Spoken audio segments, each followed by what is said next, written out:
Halo semuanya, selamat datang kembali di video analisa fundamental mingguan bersama Mandana. Ini adalah analisa fundamental mingguan pada minggu ini, yaitu minggu terakhir di bulan Desember 2022, sekaligus minggu terakhir di tahun 2022, berarti dari tanggal 26 Desember sampai tanggal 30 Desember 2022. Sebelumnya, kami dari Mandana mengucapkan selamat Hari Raya Natal bagi teman-teman Kristiani yang merayakan. Semoga berkah Natal dan cahaya Natal dapat menyinari teman-teman semua. Oke. Seperti biasa, jika teman-teman suka dengan videonya, teman-teman jangan lupa like dulu videonya, subscribe bagi yang belum subscribe, hidupkan lonceng dan di-share ke teman-temannya lain yang sekiranya memerlukan analisa fundamental pada minggu ini, minggu setelah Natal, dan minggu menjelang tahun baru 2023. Oke, langsung aja kita lihat apa yang terjadi di minggu lalu. Di minggu lalu kita ada berita yang ya bisa dibilang tidak begitu, tapi ya berasa lah ya. Yang pertama kita ada dari Jerman Info Business Climate yang hasilnya lumayan bagus. Lalu ada Monetary Policy Meeting Minutes dari Aussie, ya nggak terlalu lah ya tentang Aussie ini. Lalu yang penting di sini adalah tentang Jepang ya. Jepang ini yang penting nih, nanti akan saya bahas ya. Biar selesai ini dulu. Lanjut di sini kita ada core retail sales dan retail sales dari Kanada yang dimana hasilnya bisa ditunjukkan cukup memuaskan ya, dari yang sebelumnya minus sekarang hasilnya sudah plus 1% lebih. Lalu di Kanada juga untuk tingkat inflasi sekarang hasilnya adalah 5%, bisa dibilang naik ya. Inflasi di Kanada masih naik, jadi untuk suku bunga di Kanada kemungkinan masih naik juga. Lalu di USD consumer confidence sekarang sudah naik ya, dari yang 101 menjadi 108. Lalu GDP di Amerika dari yang sebelumnya 2,9 berubah menjadi 3,2%, yang dimana itu sangatlah luar biasa bagus ya, luar biasa bagus. Dari yang sebelumnya 2,9 malah sekarang terbang menjadi 3,2, lumayan kan. Lalu tingkat pengangguran ya bisa dibilang naik sedikit. Dan terakhir di sini untuk GDP di Kanada hasilnya ternyata turun ya. Karena ini mungkin akibat dari retail sales yang kemarin sempat minus, hasil yang keluar sekarang yaitu turun dari 0,2 menjadi 0,1, setidaknya masih positif ya. Lalu di core PCE price index di personal consumer expenditure itu dari yang sebelumnya 0,3 turun menjadi 0,2, yang dimana kalau dilihat ini merupakan hasil data mengenai tingkat belanja dari konsumen ya kan, namanya aja udah personal consumer expenditure seperti itu. Oke, di sini saya akan bahas dulu yang penting ya untuk di minggu kemarin. Yang penting adalah berita mengenai ini, BOJ press conference ya. Di sini saya akan ngasih apa ya, sebenarnya mereka ini secara monetary policy itu tidaklah berubah ya. Secara suku bunga mereka masih sama, masih minus 0,1 ya. Di sini BOJ masih 0,1, masih minus bahkan ya, masih minus 0,1. Suku bunganya tidak berubah apapun sebenarnya secara kebijakan. Tetapi bagi teman-teman trading di minggu kemarin tentang yang trading di yen gitu ya, kenapa tiba-tiba banyak aksi sell off di market yen ya. Banyak aksi sell off di market yen, yang dimana itu berarti banyak orang membeli yen. Kenapa? Karena ini nih, ini adalah Japanese 10-year treasury yield ya, 10-year treasury yield. Nah, apalah bahasanya itu pokoknya ya. Jadi ini gak apalah government bond 10-year treasury yield. Nah itu udah pokoknya, yang dimana yang sebelumnya itu flat ya. Jadi bagi yang belum tahu, yield ini itu berbanding lurus dengan yang namanya indeks mata uang suatu negara. Jadi jika kemarin kalau kita lihat kenaikan suku bunga di Amerika akibat The Fed suku bunganya naik sebanyak 75 basis poin berkali-kali, itu juga membuat yield daripada US 10 yield itu ya bahasanya. Silahkan cari aja di TradingView, US 10 yield itu pasti bergerak naik. Nah, karena yield di situ memiliki korelasi yang sama, bergerak positif, Yang dimana jika yield bergerak naik, maka mata uang suatu negara tersebut pasti akan naik ya. Contohnya di sini untuk yang kemarin beritanya adalah di yen. Jadi kemarin itu pada saat rapat ya, mungkin bahasanya itu pada saat press conference. Pada saat press conference itu di apa namanya, BOJ ya, BOJ mengatakan bahwa mereka kemungkinan akan menaikkan government bond 10 year yield. Nah, pokoknya JP 10 yield ya, JP 10 yield ini itu menjadi 0,5%. Dan pada saat dia bilang seperti itu nih ya, di jam ini tanggal nih saya kasih lihat per hari ya. Di jam 11 pagi seketika langsung harga daripada 10 year yield dari Jepang itu menaik sampai ke 0,5% sesuai apa yang dikatakan oleh BOJ ya. Mereka bukan, ini sebenarnya aneh ya, bisa dibilang aneh karena seperti yang sudah saya katakan, biasanya ketika yield itu bergerak naik biasanya didorong oleh kenaikan suku bunga. Tetapi karena hasilnya adalah mereka masih tetap di minus 0,1, sebenarnya mereka nggak naikin suku bunga ya kan. Ini adalah cuma kata-kata daripada BOJ. Menurut saya, apa yang dikatakan oleh BOJ kemarin pada saat press conference itu merupakan salah satu tindakan intervensi. Ya, entah menurut teman-teman itu intervensi atau enggak ya. Menurut saya sih itu merupakan salah satu tindakan intervensi. Karena selama mata uangnya belum naik dari suku bunga, market itu akan perlahan-lahan, ini menurut saya di sini perlahan-lahan di sini kemungkinan akan turun lagi. Ya, menurut saya kemungkinan akan turun lagi balik ke harga 0,3% menurut saya sih. Tapi ke depannya saya nggak tahu karena tergantung lagi Kak. Ini kan untuk next meetingnya di BOJ kan nanti di tanggal 18 Januari di tahun depan, seperti itu.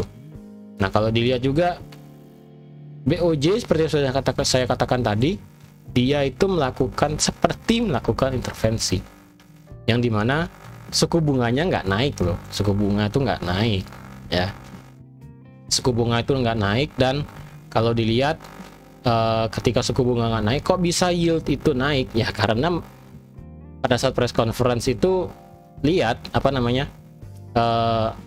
BOJ itu bilang ya kita akan menaikkan yield menjadi 0,5, dan ketika yield itu bergerak naik menjadi 0,5%, padahal kenyataannya suku bunga juga tidak akan naik sampai di tahun 2023 bahkan, karena menurut BOJ mereka akan tetap melakukan kebijakan ultra longgar karena gubernur BOJ sendiri masih mempertahankan statement seperti itu sampai di tahun 2023, walaupun banyak desas-desus yang berdatangan bahwa BOJ perlu untuk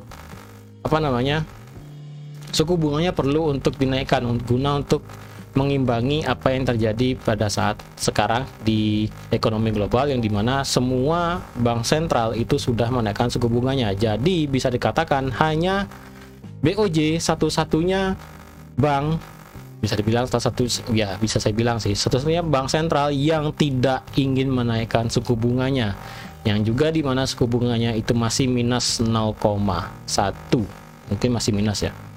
Menurut saya ini satu-satunya bank yang ada di dunia yang suku bunganya masih di minus 0, ya. Silakan kalau teman-teman mungkin bisa cari di Google, mungkin bank sentral yang sekarang suku bunganya berapa, mungkin hanya BOJ menurut saya ya. Menurut saya hanya BOJ aja yang suku bunganya sekarang masih di angka minus 0,1. Jadi akibat dari adanya BOJ bicara seperti itu, menaikkan yield sampai ke 0,5%, tiba-tiba ya udah yield itu bergerak naik sampai di 0,5. Yen pasti perhatikan akan naik ya. Ketika itu terjadi berarti otomatis semua pasangan mata uang yen, baik itu USD yen, Euro yen dan sebagainya, itu mengalami sell off besar-besaran. Ini bisa dilihat ya. Seketika pound yen drop, Aussie drop, semua pokoknya yang ada yennya itu mengalami drop yang sangat signifikan seperti itu. Jadi kalau dilihat ya emang karena dampak dari komentar itu aja yang bikin yen itu bergerak naik. Sisanya ya sekarang bergerak flat seperti itu. Nah, untuk di minggu lalu kita cuma ada berita tentang yen aja, sisanya tidak ada terlalu yang penting. Dan kalau dilihat di minggu ini ya, di sini saya kasih advice sedikit bagi teman-teman yang ingin trading di minggu ini. Harap super duper hati-hati. Jika yang kemarin di minggu ketiga ya, minggu ketiga di bulan Desember, minggu kedua di bulan Desember, minggu ketiga berarti ya, minggu kedua di bulan Desember ya, ini ya di tanggal 11, dari tanggal 12 ini, dari tanggal 12 sampai di tanggal 16 itu saya bilang hati-hati trading karena kita banyak berita mengenai fundamental. Nah, untuk di minggu ini hati-hati trading ya, hati-hati super duper trading. Kenapa? Kita tidak punya berita sama sekali ya, dari hari-hari setelah Natal sampai di akhir tahun nanti. Karena kalau dilihat ya, di hari Senin kita banyak market libur ya. Sudah dipastikan hari Senin itu bakal sepi banget ya. Bisa dibilang pergerakan di hari Senin itu sangat bisa dua kemungkinan ya. Di hari Senin itu pergerakannya bisa dua kemungkinan, yang dimana itu kemungkinannya satu, harga bisa bergerak volatil, tiba-tiba nggak jelas pergerakannya itu kan. Yang kedua, volumenya berkurang, berarti ya udah pergerakannya ya slow aja, slow motion, cuma naik sedikit turun lagi, pokoknya super slow, bisa seperti itu ya. Karena market ini banyak libur dari Senin karena ya harinya Christmas ya kan. Lalu di hari Selasa kita juga masih ada market libur ya. Di UK libur, Australia libur, New Zealand libur, Kanada juga masih libur. Ya walaupun market Amerikanya di sini udah open sih ya, tapi secara berita kita nggak ada ya, gimana lagi gitu loh. Secara berita yang penting kita nggak ada untuk di minggu ini. Jadi dan juga ya nanti deh saya kasih tahu ya. Dan ini di hari Selasa ini kita market US-nya sudah mulai open. Lalu di hari Rabu kita nggak ada berita apa-apa, cuma ada pending home sale saja yang ya nggak begitulah. Hari Kamis nggak ada berita. Hari Jumat kita banyak market libur ya. UK libur, New Zealand libur, Australia libur, seperti itu. Nah, di sini saya mau kasih advice sedikit, kasih saran. Kalau bisa teman-teman di minggu ini nggak usah trading. Ya ini hanya saran saya pribadi ya.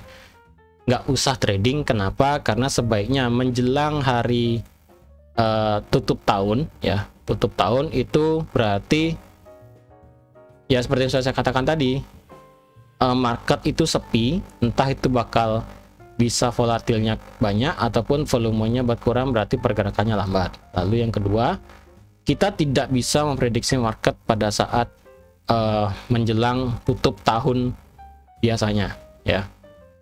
Dan ketika menjelang tutup tahun itu sebaiknya teman-teman kalau bisa bersihkan aktivitas trading teman-teman di tahun depan ya. Di tahun depan di 2023 kita bisa start lagi di tanggal 4 Januari 2023 ya.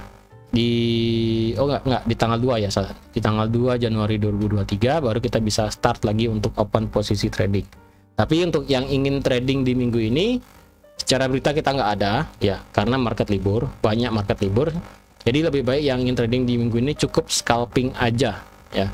Entah itu di time frame 5 menit, 15 menit, terserah teman-teman. Yang penting teman-teman cepat opennya, cepat tutupnya, seperti itu ya. Hati-hati karena ya udah, karena tadi market banyak libur, pergerakannya biasanya itu volatil karena ya institusi itu sudah mulai banyak yang libur juga, seperti itu ya. Jadi kalau teman-teman ingin trading bisa menggunakan saran tersebut, dan bagi yang tidak ingin trading ya juga nggak apa-apa. Kalau saya prefer sih nggak usah ya, kalau saya pribadi. Tapi kalau kembali lagi teman-teman ingin trading ya silahkan, karena di sini saya tidak ingin memaksa juga. Oke, jadi teman-teman sekian aja untuk analisa fundamental pada minggu ini. Jadi untuk di minggu ini karena kita tidak ada berita yang penting ya, karena sekali lagi market itu menjelang hari raya setelah hari raya Natal, lalu menjelang juga akhir tahun 2022. Jadi ya segini aja untuk analisa fundamental pada minggu ini. Terima kasih sudah menonton video ini sampai habis. Terima kasih juga sudah like, share, dan subscribe juga. Dan sampai jumpa di analisa fundamental mingguan di tahun depan 2023. Dan sekali lagi saya ucapkan selamat hari Natal bagi teman-teman umat Kristiani yang merayakan. Dan saya juga ingin mengucapkan selamat tahun baru 2023 bagi semuanya. Bye-bye.